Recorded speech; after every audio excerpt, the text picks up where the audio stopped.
Assalamualaikum warahmatullahi wabarakatuh. Alhamdulillahirabbil alamin. Wassalatu wassalamu ala Rasulillah wa ala alihi washabihi ajmain. Yang terhormat Ibu Desi Setiawati MPD selaku dosen pengampu pada mata kuliah Model dan Strategi Pembelajaran di SD dan teman-teman semua yang saya banggakan. Pada kali ini, kami dari kelompok 4 akan mempresentasikan hasil diskusi kami mengenai 3 model pembelajaran, yaitu Problem Based Learning, Project Based Learning, dan Inquiry di SD. Adapun anggota kelompok kami, yaitu yang pertama ada Nining Suryaningsih, kedua Syarifah Azizah, ketiga Widya, yaitu saya, kemudian keempat Ulanda Saputri, kelima Taufik. Untuk pemateri pertama, yaitu Ulanda Saputri. Pemateri kedua, Syarifah Azizah. Pemateri ketiga, Taufik. Pemateri keempat, Widya. Dan pemateri kelima, Nining Suryaningsih. Baiklah, kepada Ulanda Saputri, saya persilakan. Model Problem Based Learning, kelas 5, semester 1, tema 3, makanan sehat, subtema 2, pentingnya makanan sehat bagi tubuh.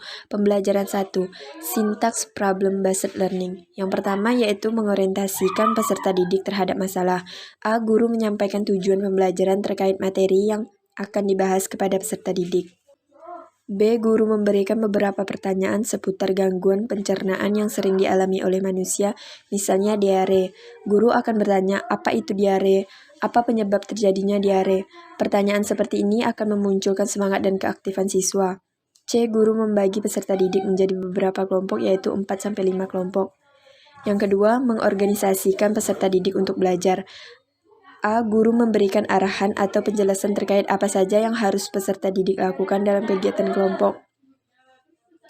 B. Guru memberikan sebuah LKPD atau lembar kerja peserta didik yang harus diisi oleh tiap-tiap kelompok. Di dalam LKPD tersebut terdapat 2 permasalahan pencernaan, yaitu diare dan MAH. Mereka harus mencari pengertian atau definisi dari diare dan MAH, kemudian sebab, gejala, dan cara mengatasinya. Yang ketiga, membimbing penyelidikan individual maupun kelompok. A. Untuk menjawab LKPD yang diberikan, masing-masing kelompok diberikan kebebasan untuk mencari referensi, baik berupa buku paket, LKS, atau sumber lain yang dapat membantu mereka dalam menyelesaikan tugas yang diberikan. Mereka juga dipersilakan untuk mencari referensi di perpustakaan kelas dan sekolah. B. Guru memantau pekerjaan tiap kelompok dan membantu kelompok yang mengalami kesulitan. Yang keempat, mengembangkan dan menyajikan hasil karya. A. Guru membantu setiap kelompok untuk mengembangkan hasil diskusi mereka sesuai dengan format yang sudah ditentukan di dalam laporan yang berbentuk LKPD. B. Masing-masing kelompok nantinya akan mempresentasikan hasil diskusi mereka sebagai bentuk penyajian hasil karya atau laporan LKPD. 5. Menganalisis dan mengevaluasi proses pemecahan masalah. A. Guru membimbing proses presentasi kelompok dan mendorong kelompok lain untuk memberikan pertanyaan atau tanggapan kepada kelompok yang sedang tampil di depan kelas. B. Guru bersama peserta didik menganalisis dan mengevaluasi terhadap proses pemecahan masalah yang dipresentasikan setiap kelompok maupun terhadap seluruh aktivitas pembelajaran yang dilakukan. Hal ini bertujuan untuk mengetahui apakah proses pemecahan masalah yang dipresentasikan sudah sesuai atau belum dengan masalah yang diangkat. C. Guru melakukan refleksi yang berkaitan dengan penilaian ataupun umpan balik terhadap proyek yang disajikan oleh siswa. Hal ini dapat berkenaan dengan kekurangan atau kelebihan dari masing-masing kelompok. D. Guru membuat rangkuman pembelajaran agar siswa benar-benar paham tentang permasalahan dan proses pemecahannya. Project Based Learning, kelas 4, semester 1, tema 3, peduli terhadap makhluk hidup. Subtema 1, hewan dan tumbuhan di lingkungan rumahku. Pembelajaran 2, Sintaks Project Based Learning. 1. Penentuan proyek. A. Guru menyampaikan topik yang akan dijadikan sebuah proyek.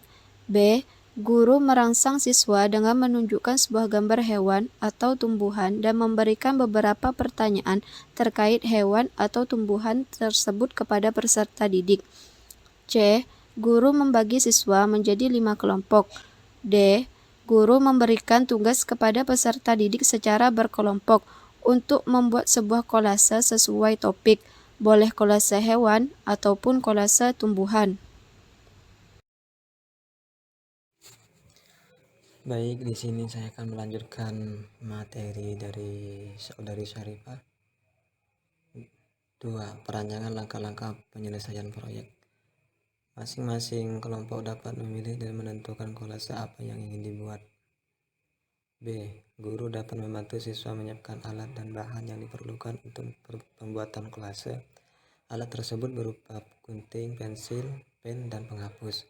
Adapun bahan yang digunakan adalah kertas HPS, ukuran 4A, lem, daun-daun, kertas origami, dan ranting pohon.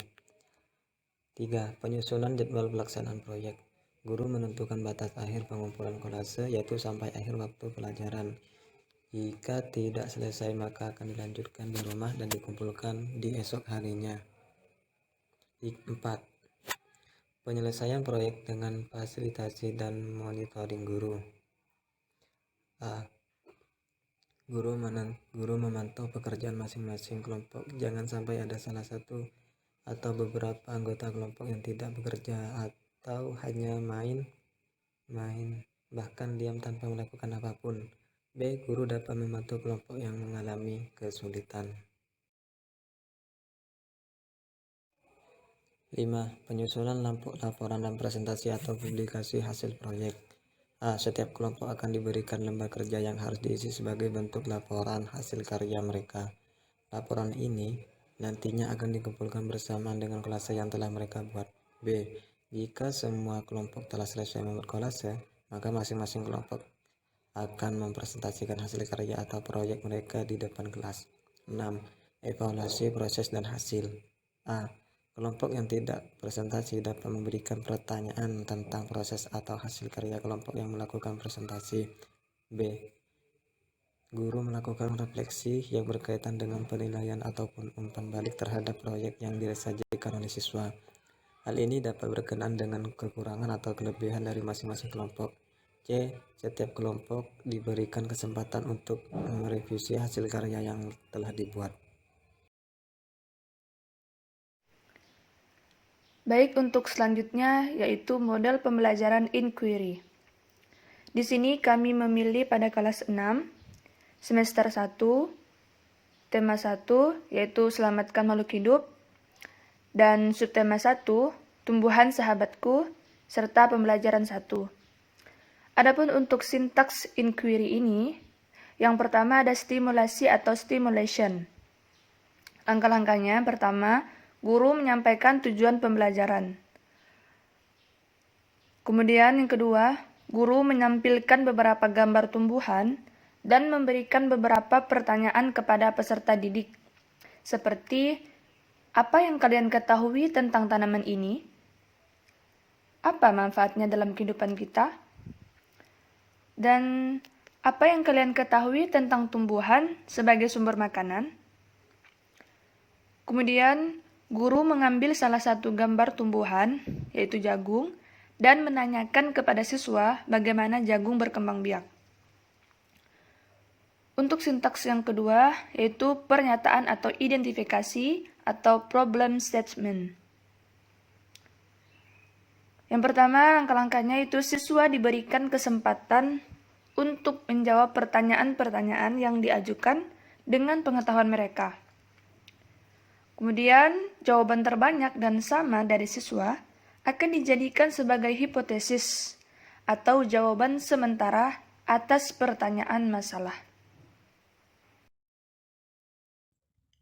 Selanjutnya, yang ketiga, pengumpulan data atau data collection. Langkah yang pertama yaitu guru memberikan tugas kepada siswa untuk kembali berdiskusi mengenai pertanyaan-pertanyaan yang diajukan tadi. Namun, kali ini diskusi dilakukan secara berkelompok. Yang kedua, guru membagi siswa menjadi 5 kelompok.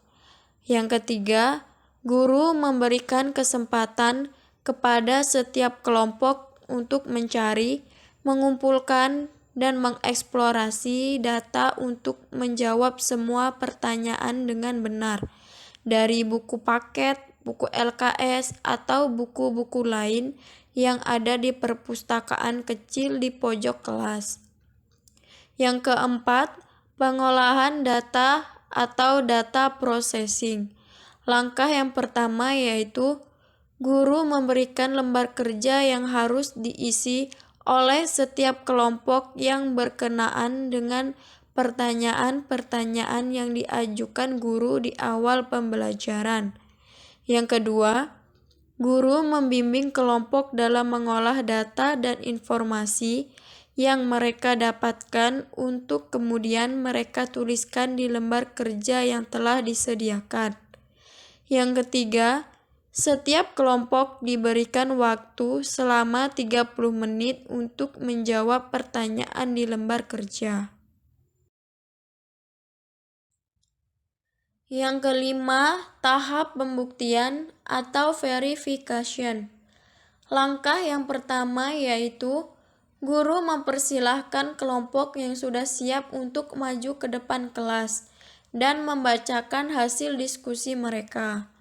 Yang kedua, guru mengaitkan jawaban tiap kelompok dengan hipotesis yang sudah dibuat sebelumnya, atau apakah sama atau berbeda dengan hipotesis awal. Yang ketiga, kemudian guru menjelaskan jawaban yang tepat untuk semua pertanyaan yang ada di lembar kerja siswa. Yang selanjutnya, yang keenam, menarik kesimpulan atau generalisasi atau juga generalization. Langkah yang pertama yaitu guru menanyakan kepada siswa terkait kesimpulan yang dibahas dalam diskusi. Yang kedua, guru memberikan kesimpulan yang tepat dari hasil diskusi tiap-tiap kelompok serta inti dari proses pembelajaran. Yang ketiga, guru juga memberikan kesempatan kepada siswa untuk bertanya jika masih tidak paham dengan materi yang dibahas pada hari itu. Baik, itulah tadi hasil diskusi kami tentang 3 model pembelajaran, yaitu problem based learning, project based learning, dan inquiry di SD. Adapun dalam memilih model pembelajaran tersebut, kami mempertimbangkan beberapa hal, yaitu yang pertama, tujuan yang ingin dicapai, kemudian karakteristik materi pembelajaran, selanjutnya karakteristik dan kemampuan siswa, serta alokasi waktu. Sekian presentasi dari kami, kurang lebihnya kami mohon maaf. Wassalamualaikum warahmatullahi wabarakatuh.